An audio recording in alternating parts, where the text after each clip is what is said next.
naging blitz na siya. Kasi look at the heroes that are on the side of the Emperors. Diba? You had the Granger, very early game marksman. You have the Zask. Early game, basta hindi ka gumalaw, sasaktan ka. Diba? So let's see how the Eagles and the Emperors are going to redefine the meta once more in Game 2. Una naman dito pipili ang Eagles at sasagot ang Emperors. Look at these bans once more on the side of the Eagles. Still, just like Game 1, Selena and Kimi. Nakikita kang impact hindi avail ng LPE na ibigay nila yung Selena after what happened from the previous series. Kasi ang laking bagay talaga, hindi mo pwedeng iwanan yung Selena. Yun na lang kasi kapag iniwanan mo yung Selena, kapag hindi mo na siya nakita sa mapa, hindi mo naman alam na bigla meron lilipad na araw sa likod mo. That will give a lot of opening for Happy Feet Emperors. At yun yung gustong-gusto ng Happy Feet Emperors. Kaya yun din yung pinapriorities na lagi yung Lolita. And there's so much here that the Emperors can do in terms of breathing room. And they have these two mindsets eh.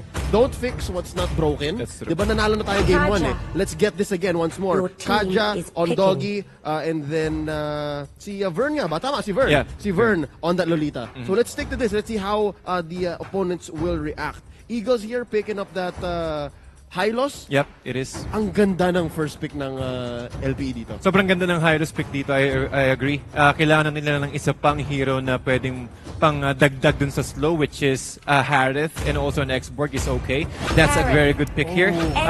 We've seen this a lot na pwede kasing pagsamahin yung Glorious Pathway and also the Zaman Force. It will give you a lot of slow and making it easier for the Harith to dish out damage with his chrono dashes and also mas madaling bumabad sa loob ng Ring of Punishment ng Hylos kapag sobrang bagal na nila. Here's my 2 cents dito sa ating Hylos. I like that his Glorious Pathway can define where the team fight will happen. Kasi isipin mo dito ba tayo, papasok ba tayo, pipilitin ba natin? Or ilalayo natin? Dagdag mo pa yun sa Zaman Force. And essentially, ang laking part nung battlefield na-define ng LPE kung saan sila lalaban. Indeed. Plus yung last insanity pa. So, kung gumalaw sila, dito fight, ayaw. Zaman Force, ayaw. O sige, last insanity. So, they have so much insurance policies to say, dito tayo lalaban. Indeed. Ang ganda ng pagkaka-draft din dito ng Laus, ng Eagles talaga. It's all about, kailangan nila ng isa pang, maybe they either need to secure that Granger para mas maganda yung pag-setup nila on a very good range. Yes, a core hero, or rather a Chang'e. So we've seen a lot of new heroes right here. Pero tingin ko ang priority ng meta ngayon. Pero hindi ko pa sinasabing completely na ito yung meta. Baga parang the best kite or the best hero na makakapag-kite na hindi ka napapunish will win the skirmish. Almost will win the fight. And that's parang yung definition ni Chang'e. Diba? Sobrang layo ng meteor shower niya. Parang napapaulanan ng, I don't know if I don't know the exact math. Pero yung layo nung meteor shower, parang ang tinapunan ng full range abyssal arrow. Parang ganun kalayo yung tinatravel niya. Ganun kalayo. Diba? Kasi isipin mo yun, ang daming magic sarap na pwedeng ipang sa'yo. With that slow as well, isang core item lang, isang Ice Queen 1 lang, ang dami na niya tagang pwedeng ibigay. And we've seen that earlier against PSO, against VLDD Smart Omega and Signal Ultra Warriors. Isang Glorious Pathway lang plus plus Meteor Shower. Pero tingin ko hindi nila gagawin yun since meron na rin talaga silang Harith that has been secured. But you're right here, paring Tads, they are actually investing a little bit more in core. So that's going to be the Claude. And it looks like ipipilit talaga nila yung Masha. Again, that's something that we can respect kasi nga people have started to figure out that Masha is good in certain roles, and we'll see how LPE brings this in. As they also have respect banned the Zask. Pansinin nyo ulit mga kaibigan, the Zask has been banned again, and that's 2 slots in their ban pool that is dedicated to stopping HFE. Yeah, indeed. Because with LPE here, kasi iba pa rin talaga yung sakit ng Zaman Force plus the Glorious Pathway, given the fact that they have the last insanity from last week. I see. After that quick engage by Doggy, Vern, and Aaron onto Kilowash, let's go ahead and go into the Land of Dawn and introduce our players for Game 2 in a best-of-3 between Laus Autogroup Playbook Esports and Happy Feet Emperors. And for the side of LPE, we have Vlasti on the export, Bimo playing the Hylos, Rio on his Harith, Kiluwash on the Masha, and Extort playing that Claude, there we go. Ito naman sa HFE, hinahabol na si Rene J ng Eagles. We have Doggy on the Kaja, Vern on that Lolita, Rene J once more on the Cho, Daniel as the carry. Doggy taking so much damage here from Leo, flickers out just to save himself. And of course, last but not least, Aaron on the cute little baby Changa. Yep, talagang ang ganda. Parang kahit ako nahihirapan na rin mag-process yung utak ko na dahil sobrang daming action na nangyayari sa middle lane. So ganun sila aggressive. And talking about aggressiveness here, Rio with the Zaman Force really forcing Vern to push back inside the tier 1 turret at magkakaroon silang a little bit of space para lang makapakuha ng mga resources. But unfortunately, hindi pa available yung resources nila. If there's anything I'm gonna notice here is ang bilis mag-level 4 ni Rio. That was ridiculous. No level 4s yet on the side of HFE. Speaking of devil, Aaron just hit level 4 right there. But let's talk about Rio once more. Wala pang 2 minutes hinakit niya na at nag-Zaman Force agad siya sa top. Oo nga nakakabigla. Sabihin mo, ganun lang siya kabilis. Ganun agad siya. Within the span of less than 2 minutes, may level 4 ka agad. So ang bilis ng impact. So tingin ko, maganda siyang pag-aralan kung paano niya nagawa yun. Kasi isipin mo, level 2 pa lang yung ibang kampi niya, pero level 4 ka agad siya. But while that is happening though, Kiluwash will be forced to go back. Hindi niya pa rin taga-avail. Kasi meron ding charge si Vern na pwede niyang i-abuse yun kapag sobrang baba na ng HP ni dito. That was close. That was close. I mean, without that flicker, tapos na dapat yung top doon ng HFE. But yeah, let's move on to bot here. Exhort being left to his own devices. Art of Thievery onto these minions. Renegade jumping in. And there is the BMI out. Bimo papasok naman. Renegade being kicked in alongside that horsey horse flicker out naman ng ating Hylos dito. I'm really impressed at how Renegade is juggling these two heroes on bot. Yep. Right now, Divine Judgment into Meteor Shower. Aaron getting that first blood. At ang laking impact kaagad nun, that's an X-Borg. Kasi pag dinedelay mo na yung X-Borg dito, mas mahihirapan siya mag-transition sa late game. Kumbaga yung mga skills niya hindi talaga secured kaagad. But on the top lane, Daniel force a flicker out para kay Kiluwash. Talagang ready talaga si Daniel makipagbakbakan dito kay Kiluwash. Ano yun, round 3 na yata yun nung susukan nila dito sa taas. Kanina pa to si Daniel mamuntikan, but look at this now in the middle near the river. Near Turtle actually, may suntukan na nagaganap. Habang si Bimo, still trying to run away. Glorious pathway mo ang kinasa na kaagad. Talagang hindi nila avail na mamatay dito sa Extort. Pero habang nangyayari yun, yung HFE naman nagkaroon ng opportunity to dish out damage and probably take down this turtle in their favor. But unfortunately here, medyo kukulangin yata. Hindi na kinulang since si Aaron, ginamit niya na lang talaga yung kanyang Meteor Shower para matapos kagad. Kasi sobrang tagal hindi mo avail na magkaroon ng opening yung Eagles dito na ma-steal yung turtle. Here we see Vern with that arrival coming in to defend Daniel and this turret. Pero mukhang hindi na kakayanin ni Rio. Ayaw niya. Numenon Blast being committed here by Vern. Lasty coming in with the last insanity. Ang ganda rin pagkaka-last insanity pero meron exchange kaagad with a Divine Judgment para kay Doggy. At isa kaagad yung nakuha nila in return of or in exchange for their tier 1 turret. Pero when it comes to save or giving farm for Daniel, medyo mahirap kasi siyempre nga naman wala na siyang protection ng kanyang tier 1 turret. At mas madaling makakapag-ikot yung Eagles to secure or at least disrupt the farm. However, while that is happening, Way of the Dragon, saktong-sakto at siya pa yung nakakuha ng last hit dun sa may minion farm or jungle farm na yun. So sobrang sulit na sulit yung ikot agad dito ni Renegade. Sakit naman nun, parang binubugat at tinadyaan ka pa kapag sakmo. But then again, Kiluwash finally winning after 3 or 4 rounds of bakbakan. The Masha gets carry. Down goes the core for HFE, pero mukhang nahabol na nila itong si Masha. Numenon Blast being used. Immune is our Masha. Kiluwash going down after 3 heroes have committed. Renegade finally going down. Revenge by the Eagles. Yep, and that's a very good committed fight by Rio. As long as you can control Renegade, at least makakapag-secure sila ng isa pang turret. Much more safer. Kasi ang hirap din kasi talaga kapag hindi mo napapatay ka agad yung Cho.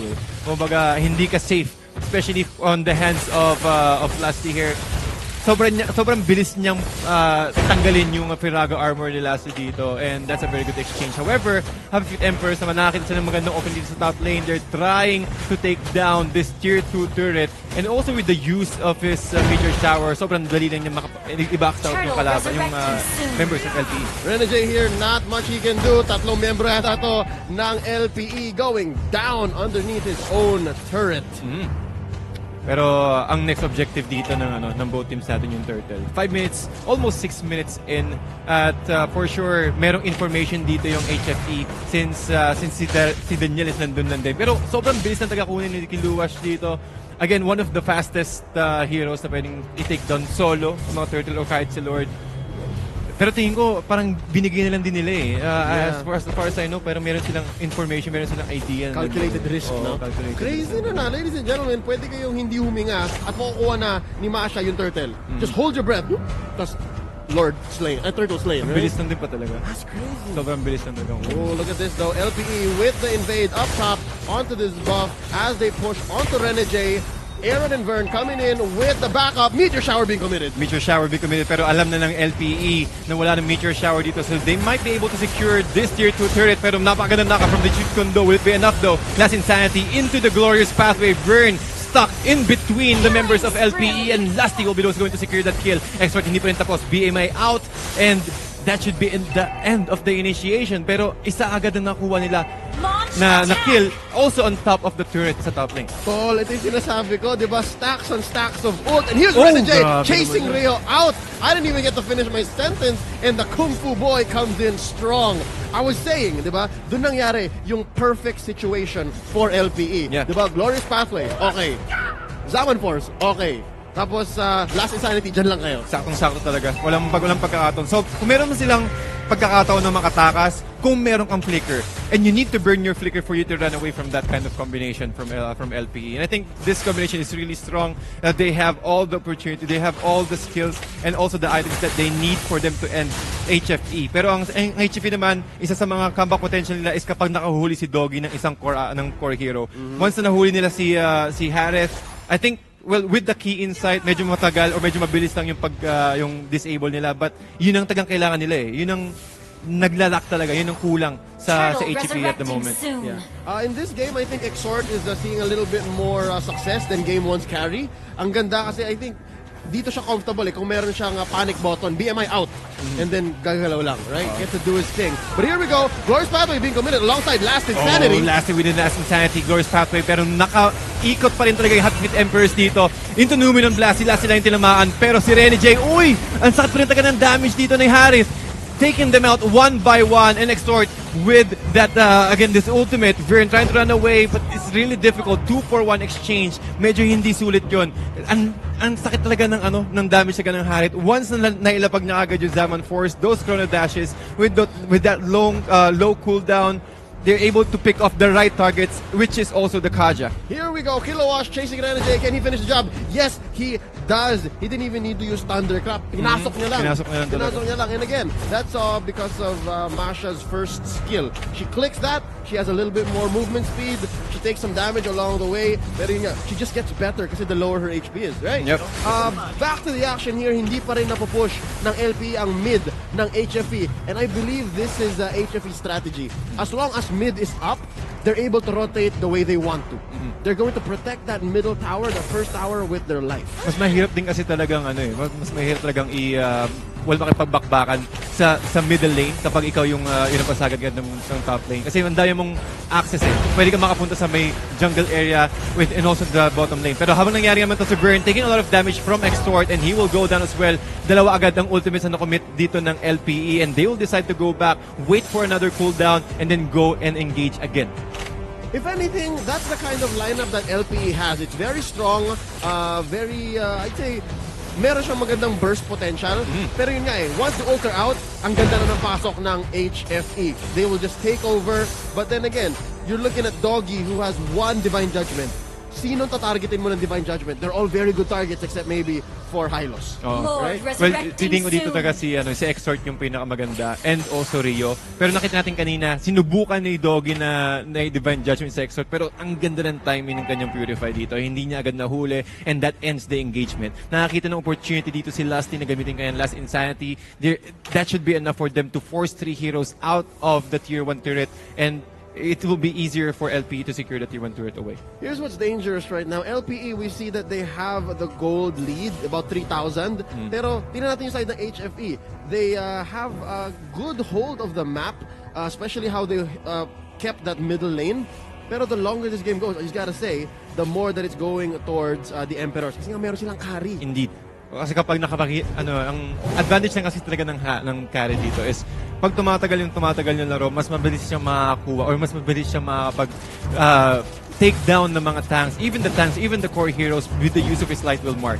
And with that, I think Happy Feet Emperors really needs to contest. They're just looking for a nice opportunity or for a nice opening here. Ang dami rin kasi nilang pang crowd control eh. Meron silang Numinum Blast, meron silang Divine Judgment. Tingin ko opportunity lang talaga. Sa sobrang pulido ng rotation ng LPE, ng Eagles, ang hirap nilang hulihin. Here we go, Lasty with the last insanity underneath the turret to push back the HFE assault. The siege on their base begins right now kasi feeling ko if HFE keeps going on the defensive, mawawalan sila ng clutch moment eh. Parang you're holding it in, may tension. Tapos feeling ko at some point, they have to be the aggressor. And I think right now, they're starting to pivot. But let's see, we see BMO here and Lasty, they're at half health about. So not a good idea. Pero panoorin natin sa Kilo at taas. Oh, yun. Medyo timing lang siya picking up that Windtalker. With the Windtalker, again, with a lot of attack speed, he can just easily rip down, goes through its away. Pero 50% na yun ng Lord dito. At nag-aabang din ng maganda opportunity. And I think this is the opportunity that they're looking for. Doggy, almost a little bit of HP left. Ginamit na kailang Meteor Shower, but it is not enough. 2 heroes down sa side ng Happy Feet Emperors and make that 3. At ito na yung hinihintay nilang opening para ma-take down yung Lord. At kapag nakuha nila yung Lord, nako, ang hirap na mag-defend dito sa side ng Happy Feet Emperors. They're not ready to at least fight another this kind of 5v5 clashes yet. Kailangan talaga makahuli. Sila dapat yung una mag-i-initiate para manalo sila dito. Kaso ang hirap din kasi talaga eh ng composition na ng LPE. Glorious Pathway and the Zaman Force, ang hirap makatakas. Ano ba yung mga mobility skills nila? Yes, they're a little bit of mobile, pero kapag nagamit nila yung mga skills nila, there's really no way for them to run away. Yeah. Ang dami nilang pang-catch, especially with Kilua. Yeah, and the thing is, Hylos, paunahan lang talaga to eh. I think it's a fight between Aaron and BMO. If BMO can wait until Aaron can decide to go ahead and throw out the Meteor Shower, doon siya mag-Glorious Pathway. Kasi nga nagre-regen si paring Hylos. He's much tougher when he's inside the Glorious Pathway. So he can even block for the members of LPE. Diba? So Meteor Shower is kind of neutered from there. Control talaga. Control lang. Kaya niyan talagang i-absorb lahat. Kasi ang power spike lang din kasi talaga ng Chang'e is yung early game. Kapag hindi ka nakapag-farm ng early game, medyo hindi ganun kasakit yung Meteor Shower, just like so. And sabi mo nga kanina na si BMO, once he uses Glorious Pathway, ang bilis ng regeneration at ang hirap. Ito nga yung huli na kailangan nating rather hintayin. Doggy with the Divine Judgment, but it's not enough though. Doggy, he will go down and also extort with his ultimate, able to take down the members of Happy Feet Emperors one by one, and Rio almost going down here. The pushback, Renegade with a nice Jeet Kundo, able to isolate, but the damage, he's able to kill the Harith though, but it's Daniel against Lasty and Extort. Pero may problema rin si Kiluash from the middle lane. Now, Kiluash sobrang bilis, kakalimutan niya lang tagay inhibitor, and LPE